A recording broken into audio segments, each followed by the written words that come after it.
the tribal thief, and on to Reigns, crushing Roman, the 330-pounder. What's up, WWE Universe? Strap in because we're diving deep into one of the most perplexing mysteries in WWE right now. If you're a fan of shocking twists, high-stakes drama, and storylines that keep you on the edge of your seat, you're in the right place. We're breaking down the mystery of where in the world Solo Sikoa and his fearsome MFT faction have gone. Trust me, if you haven't been paying attention, you're missing out on one of the most captivating stories unfolding today. Before we dive in, make sure you hit that subscribe button and ring the notification bell so you don't miss a single update on this insane saga. We're all in this together, and when the truth is finally revealed, you'll want to be among the first to know.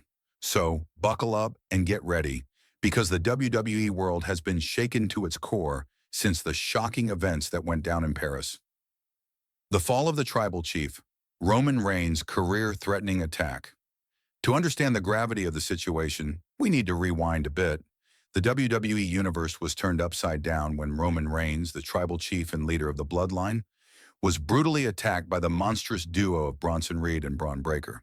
But what made this assault even more sinister was the masterminds behind it, Paul Heyman and Seth Rollins, two of the most influential figures in WWE history, both of whom had their own reasons for wanting Reigns out of the picture. It wasn't just an attack. It was a calculated move to dismantle Roman's dominance and leave a power vacuum in the WWE hierarchy.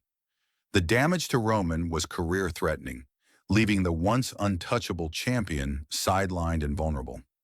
In the absence of the tribal chief, the question quickly shifted. Who would step up to fill that void? Who would take control of the Bloodline? And more importantly, who could rise to the occasion and challenge the new forces that had just reshaped WWE? Solo Sikoa, the Enforcer, takes charge.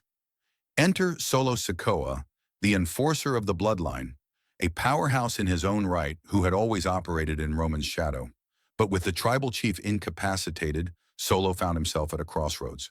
What began as a protective role within the Bloodline soon evolved into something far more dangerous. As Roman Reigns recovered, Solo Sikoa took matters into his own hands, embarking on a ruthless campaign to rebuild the Bloodline in his own image. But he didn't just recruit any talent.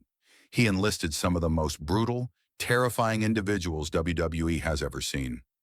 Alongside him, the savage forces of Tama Tonga and Tonga Loa, two of the most dangerous men in the world of professional wrestling, joined his cause. Together they formed the MFT, the Mother FN Terrors, a faction built on power, brutality, and sheer dominance. Their presence was unlike anything WWE had ever seen before. With Solo leading the charge, they quickly established themselves as an unstoppable force, striking fear into the hearts of any opponent who dared cross their path. Their dominance was complete, and for a time, it seemed like the MFT was poised to rewrite the narrative of WWE. But then, just as quickly as they rose to power, they vanished. No explanations, no cryptic social media posts, no hints or teases, just radio silence. The silence, a gaping hole in WWE's narrative. Ever since that mysterious disappearance, WWE has been left with a massive void. Week after week, the airwaves have been dominated by Paul Heyman's new empire, with Seth Rollins parading around with his Money in the Bank briefcase and bragging about the new era of WWE. Bronson Reed and Braun Breaker stand as Rollins' monstrous enforcers, and Heyman continually cuts smug promos about how this new reign will be untouchable. But there's a problem. There's no opposition. The MFT faction, which once stood as the greatest threat to Heyman's empire, has completely disappeared. It's as if Solo Sikoa and his crew never existed. No attacks, no sign of rebellion, nothing. And that silence, it's deafening. It's become clear that WWE Creative isn't just letting this happen by mistake. This absence isn't an oversight, it's a calculated decision. The WWE Universe is left in the dark, constantly wondering when the MFTs will resurface and what they'll do when they do. The slow buildup, the eerie absence of Solo Sikoa and his faction is all part of a grander plan. And the longer they remain silent, the greater the anticipation grows. This isn't just a story about the disappearance of a faction. It's a chess move that WWE is playing to perfection. Every week that goes by without the MFTIS showing up adds another layer to the mystery, and fans are left on edge, trying to figure out what's coming next. The calm before the storm, WWE's Grandmaster strategy. We can't ignore the fact that WWE is a masterclass in storytelling. Every moment, every plot twist, and every character development is calculated to keep us invested.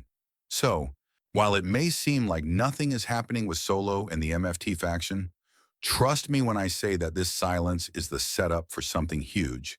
The anticipation is building to a boiling point, and when the MFTs finally make their return, it will be nothing short of explosive.